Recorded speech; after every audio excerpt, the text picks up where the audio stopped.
Thank you, Al. Well, good morning once again. So why don't we begin like the way we always begin, and let's begin with our focus statement, shall we? So, with enthusiasm, because I know you're enthused about this, so don't make me walk back down and come back up again, okay? So here we go. All right, so let's say it together. We embolden people to live their highest potential through the transformative power of love. Yes, we do. Woo! Give yourselves a round of applause for that one. Absolutely. Ooh, that felt good. All right. So, we are already in the month of September. We have been together 6 months together so far, and I really want to thank you for that. It has been a beautiful journey and a beautiful ride up to this point, and what I want you to know right off the top is that my life is changed because of who you are and how you show up in this community and how you show the love that you all are. Because, you know, it's not just a phrase that we say in the morning that love lives here. Love truly does live here, and I am so grateful to all of you for sharing that love with me and showering that love upon me. So thank you all for that.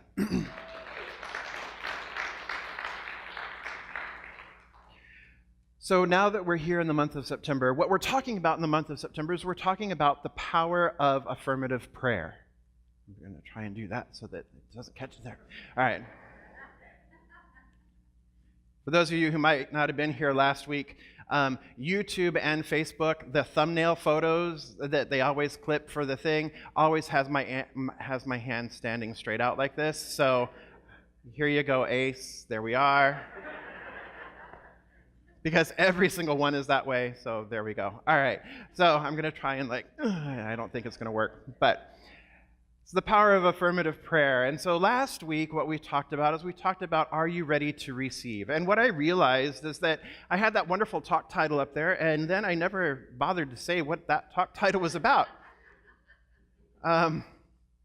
Because it was just so natural to me, and that I figured everybody would know what that is, but I realized that, oh, wait a minute, I never said it, and I meant to say it like 3 different times, and it never came out of my mouth. So, are you ready to receive it's a mnemonic, basically, for the 5 steps of spiritual mind treatment, which is our form of affirmative prayer. So, the 5 steps of spiritual mind treatment are recognition, R, unification, U, realization, R, thanksgiving, T, and release, R. So R-U-R-T-R. Are you ready to receive? Yay! Makes sense, right? Okay. There was one lone clap over here, so let's take advantage of it while we can.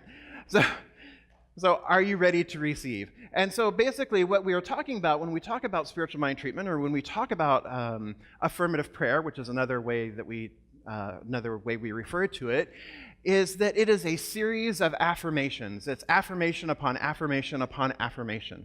And it follows a format, it follows a structure, if you will, of bringing our consciousness into alignment with that which we choose to experience in our lives. Remember that our form of prayer is not about begging or beseeching or pleading or bargaining, right? Remember we talked about, it's like, oh God, please give me that perfect, right partner.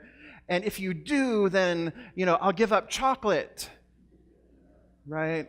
And then you go on your first date, and what does your date give you? Chocolate. Now what are you going to do? You going to eat the chocolate, or are you going to honor the bargain you just made, right? Chocolate, yeah. Okay, especially if it's dark chocolate, just saying, all right. Yeah, so what we know and we affirm is that our type of prayer, our form of prayer, is that it's a series of affirmations, already claiming that which we wish to experience to already be the truth of our lives, and thereby aligning ourselves with it, right? So that's what we were talking about last week here. It was more of a general Well, we did a good overview of that, right? And I talked about that you needed to have the fire and the passion, that you need to really bring yourselves into alignment with that which you wish to experience in order to then align with it and allow it to happen, right? So we have 5 steps of treatment, 5 steps of spiritual mind treatment. And remember, I told you too that the spiritual mind treatment is, when I first heard that term, it kind of sounded like brainwashing, right? And I was like, I don't really like that term. And then my first minister said, well, couldn't your brain use a little scrubbing every once in a while, right? To get rid of that stinking thinking, if you will, to get rid of those negative thoughts, those negative ideas, right? To begin to focus ourselves on the positive rather than focusing on the negative. Focusing on what we do have rather than what we do not have, rather than lack. Because when we focus on lack, what do? We continue to perpetuate lack. We continue to perpetuate limitation. When we pray from that place, when we're begging and we're pleading and we're bargaining, what we're really affirming is we're affirming lack. We're affirming that we don't already have it. Rather than coming from a place of, I already know that this is true and I accept my good here and now, because really, where is the kingdom of heaven? It's right here within, right? It's not about going outside of ourselves, it's rather about going within, because where is your relationship with the divine? Does it exist out here? No, it exists in here. And as it exists in here, then it reflects out into the world that we see. It outpictures into the world that we see and to those with whom we interact. Those with whom we interact are merely a reflection of who we are, who we already are, who we've come here to be. So if you don't like who you're seeing around you, maybe you gotta look in here, right? Right?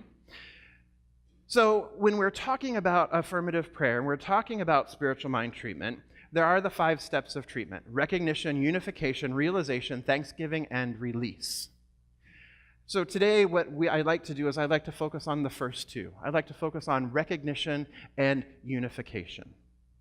And so the talk title today is Giati. And do I let you know what it means or not? There's a few of you that do know. I thought this was a universal thing within science of mind, within religious science, within Centers for Spiritual Living. Come to find out, it's a greater Las Vegas thing. I did not know that. Reverend Doug has this as his license plate. So it's that's all I've known. I've always known that it was Giati. Giati, okay. It sounds Italian to me, right? It's not. Giati stands for God is all there is.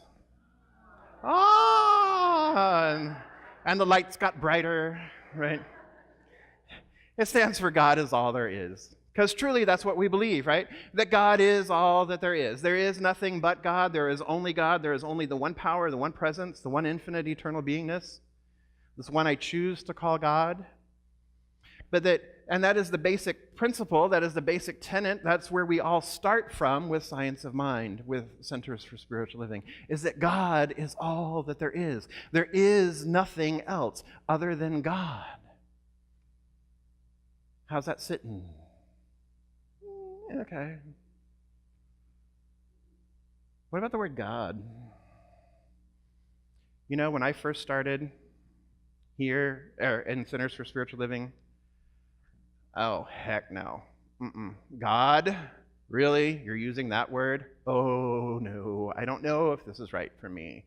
I prefer the word the universe. God to me meant white old man in the sky, and you already have, a couple weeks ago if you were here, you already know where that takes me. So, so you have a white old man living in the sky, pointing the finger down. This, idea is kind of bred, or, perpetuated by the painting of the Sistine Chapel, right? And very judgmental, right? That I was always doing something wrong. I kind of believed in the Santa Claus God who wasn't so jolly, right? It was, this judgmental, this is who I interpreted that word to mean, or what I assigned that word to mean was that. And even though I wasn't really raised in Christian tradition, we live in a Jewish Christian predominant society. Don't believe me? What year is it?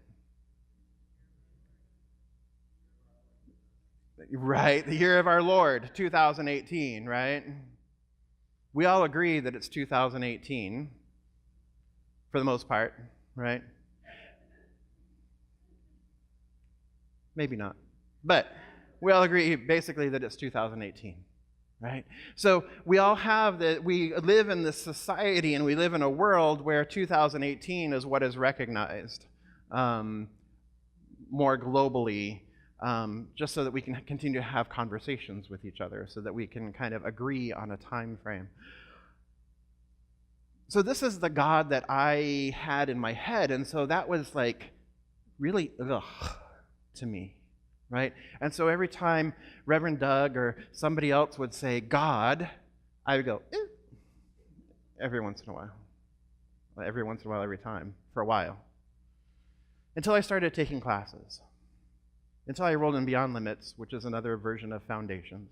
Until I enrolled in that, and I began studying and coming and listening and getting a higher, or not a higher, but a more expansive concept of God. So now what I understand God to mean is God is not some crazy white dude in the sky, right? But rather that it is absolutely everything that there is. And this is something that made sense to me. That God is a universal energy. It is a universal life. It is love. It is joy. It is peace that passes all understanding. It is infinite and it is eternal. It is not limited by its form. And what is its form? Its form is absolutely everything. I see the God in the ocean. Growing up in Hawaii, my church was the beach. That's where I felt most connected to the divine within me. And I understood from early on that all of life is sacred, that our planet is sacred, that our planet lives, moves, and breathes, and has its being. So this idea was like, wow, okay, I get that. And to sit there and go, instead of going, oh my God, I would have to go, oh my infinite eternal being that is love and light, creator of all of creation, that lives in the trees and the flowers and the bees and me and, is joy and peace and abundance and prosperity and love and grace. OMG is so much easier. Oh my God, right? It's just so much easier. That's a lot. Think of all the initials that you'd have to have, right, after the OM, right? And so what I learned, what I came to understand, that God was, the Word became another way of expressing all of that in one syllable. Even the universe, right? Then you've got 4 syllables. Spirit, 2 syllables. Okay, that still works, right? It doesn't matter what we call it. It just simply is. And so what I came to realize for myself is that God works for me. It's just a shortcut. It's just the name that I choose to give it. It's a name that a lot of people choose to give it.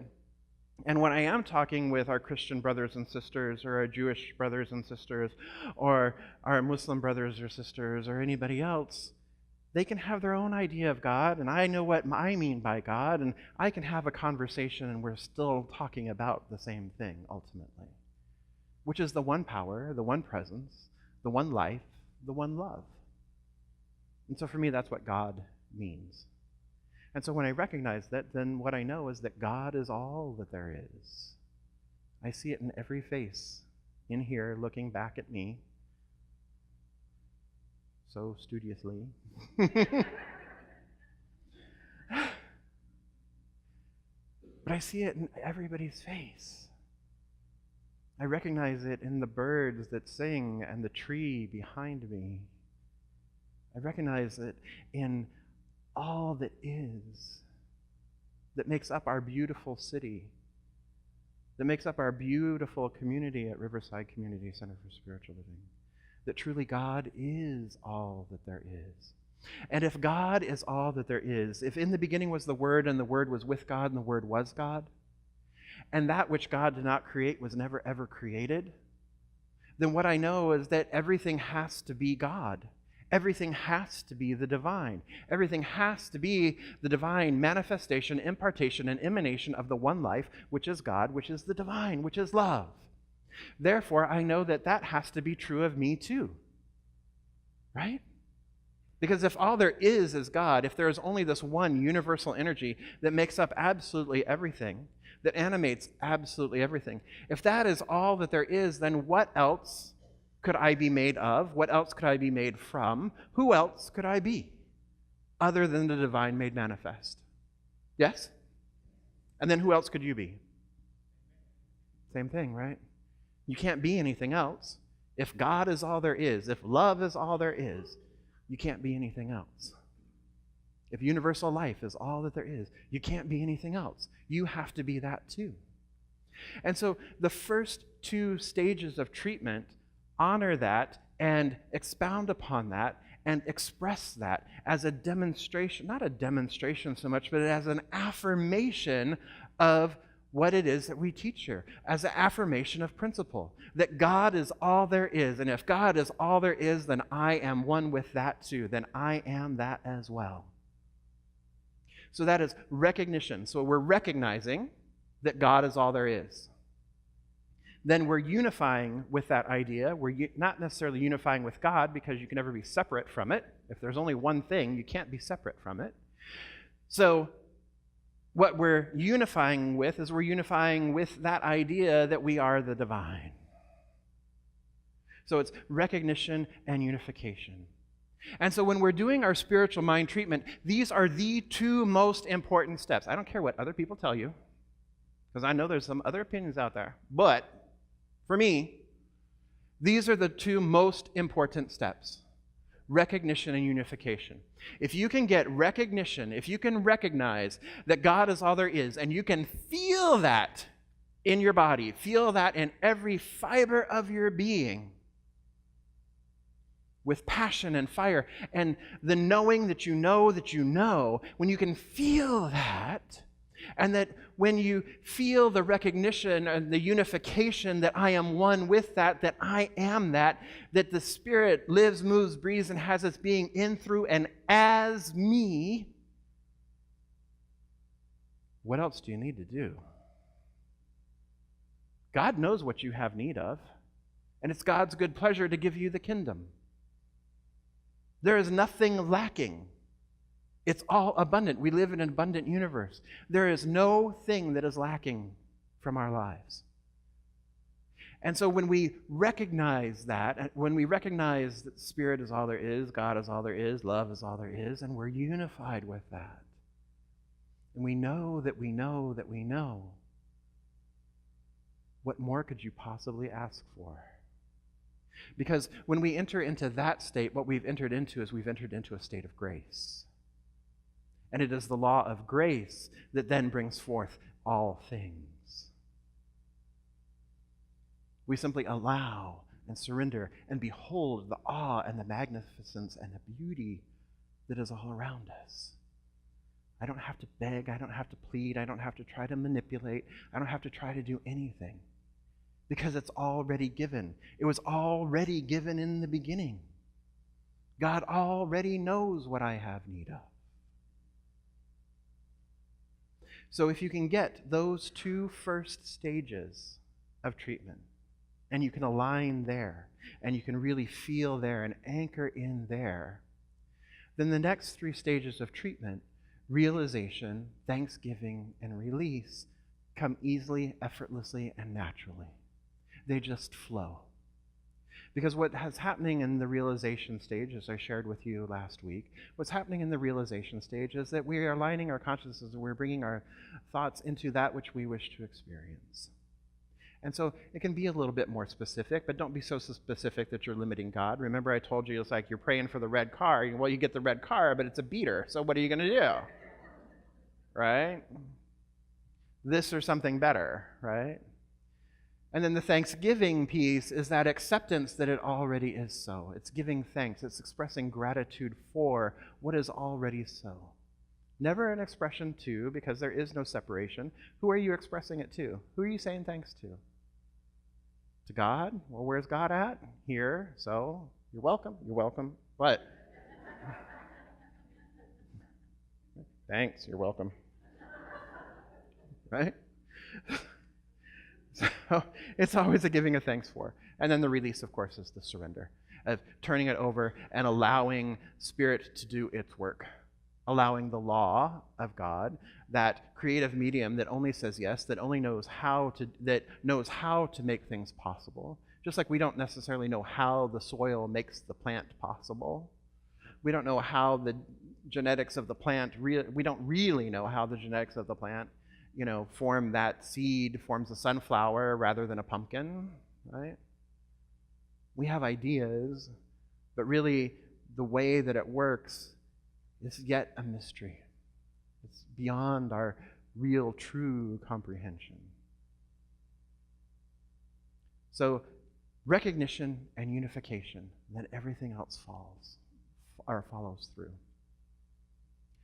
So in recognition, what are we recognizing? What we're really trying to get to is we're trying to get to that place of what we call the qualities of God. And Dora mentioned the attributes of God. And what we know is that God really is ineffable, right? That it's really unknowable from a knowledge perspective, from an intellectual perspective. It's really unknowable. How we know God is how we experience God.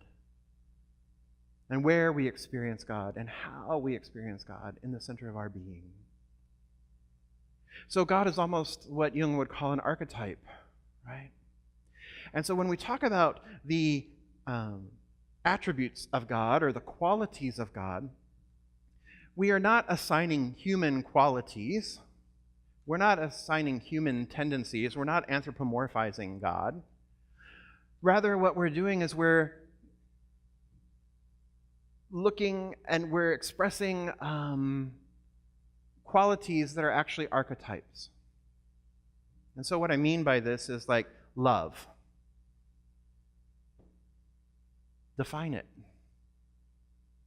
How do you define it? You can't really. You know what love is because you've experienced love. So that's how you know what love is. You can describe what it is kind of that you're feeling when you're in love. You can kind of describe some of the feelings. You can describe the situation. You can do all that, but can you really, truly, honestly define love? What about peace? It's another one. You can feel it, right? You can kind of describe what it would look like, maybe. You can kind of describe what it feels like, but can you really clearly define it? Not really. Wisdom, abundance, joy, harmony, order. All of these are really undefinable. And all of these are the highest, taking something to the highest and finding the attributes or the qualities of God. And yet, each word limits the allness and the fullness and the wholeness that is. And even wholeness, allness, infinity, eternity. These are concepts that we have, but how do we experience them? How do we know? And the way we know is through here, through our heart spaces, through our experiences. And so this is what we are aligning ourselves with when we go into the recognition stage and the unification stages of spiritual mind treatment. We are aligning ourselves with the God qualities or the God attributes. We're taking it to the highest possible. So beyond compassion, because you can have compassion or you can not have compassion. Beyond compassion is love. So God is not compassion, God is love. Right? All these qualities then become another name for God, if you will, or other names for God, and each one of your names is the name of God as well, right? So it comes to these high qualities, and so compassion, right? Or health, right? Well, is God unhealthy? Right? Can God get sick? No, that's a human quality, right? So what is if you take it all the way out, what is it? We're talking about wholeness, right? We're talking about wholeness. Happiness, right? Well, is God happy? God's sad, right? But joy, bliss, on the other hand, takes it way out, right? It takes it to that archetypal level. It takes it to that top level where there really truly is no antonym, right? Does it make sense? So that's what we're really aligning ourselves with. That's what we're wanting to align ourselves with. That's what we are calling forth, or that's what we are affirming when we're doing recognition and we're doing unification. We're getting to those high attributes, those qualities, and then we're aligning ourselves with those, and we're bringing those qualities then throughout the entire treatment, throughout the entire prayer.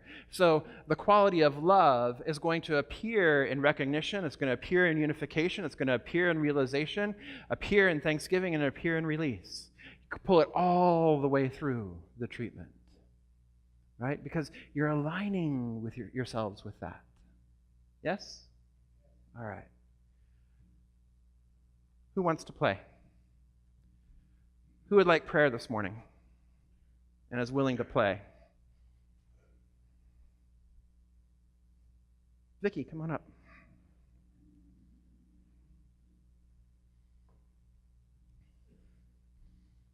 I'm going to give you that, actually. Oh. Well, where do you feel most comfortable? Okay, we'll be here then. Anywhere next to him. Thank you. All right. So, Vicky, what would you like prayer for this morning? Clarity. Clarity? What, so that? So that I can make the most of a doctor's appointment tomorrow. So that? So that we get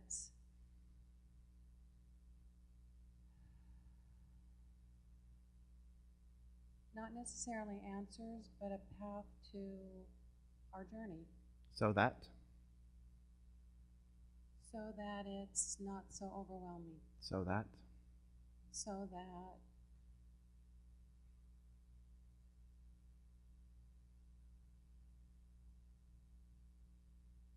love supersedes all the fear. So that?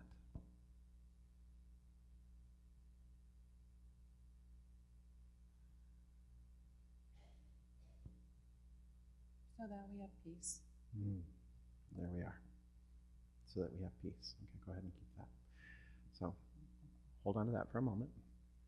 Notice the qualities that you've heard. Clarity, love, peace. Notice how it started with one and came down to another. What's really underneath the seeking clarity is really about affirming peace. Okay? So, Vicky, you're being so brave, so thank you. If peace were to knock on your door this morning, or this afternoon, peace were like, bum, bum, bum, hey, it's peace. And you chose to answer your door because, let's be honest, do any of us really answer our doors anymore? Okay. So, if peace were to knock on your door and say, hey, Vicky, it's peace, and you chose to open the door, how would you recognize that it was peace standing in front of you and not something else? No fear. No fear? What else? That I'm protected. What else?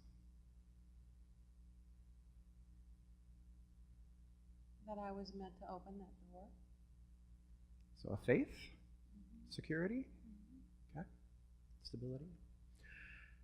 And so, where in your life do you experience peace right now?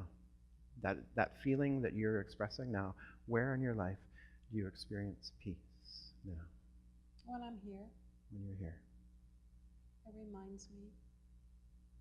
Beautiful. Okay. Right there. Notice that peace is already present.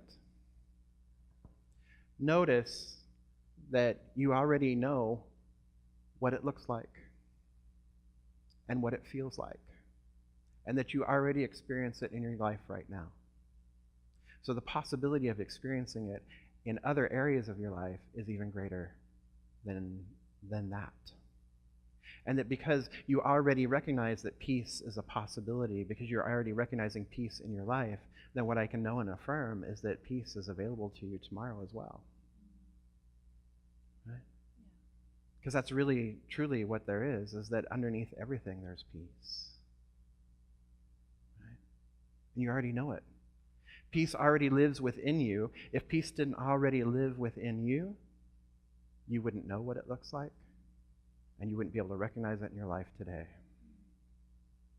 So peace already is, and so that's what we affirm. Okay? So wait right here with me. All right, so let's all come together in consciousness. That's it.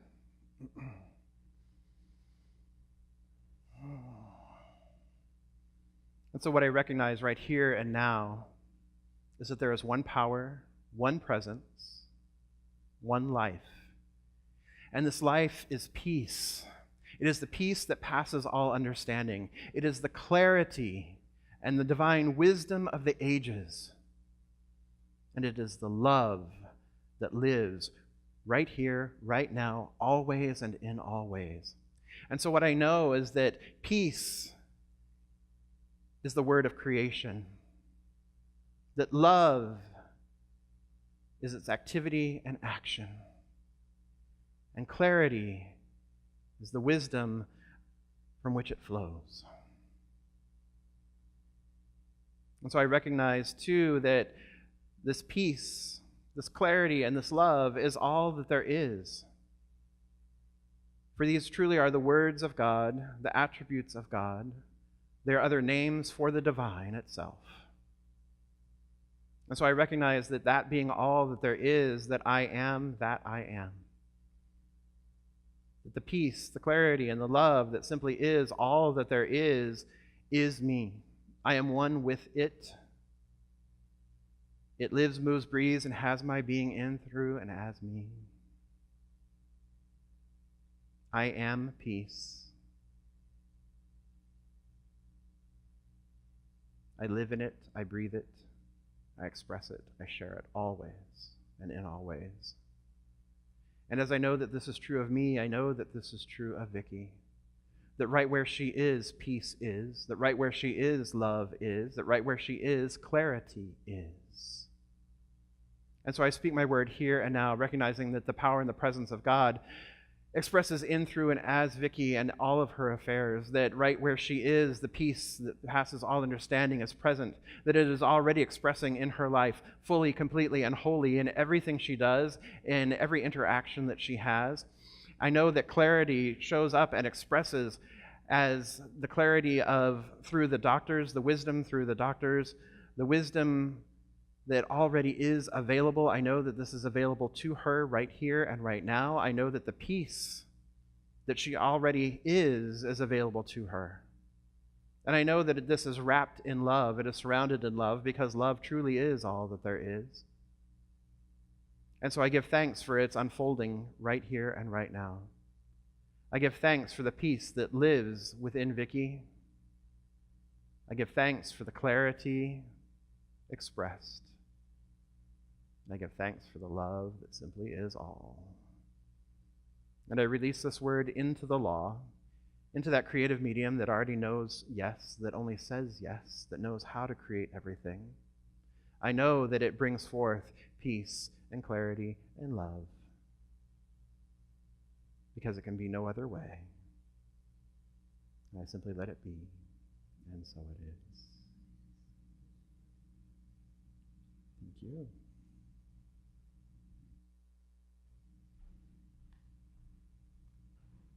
Y'all feeling more peaceful?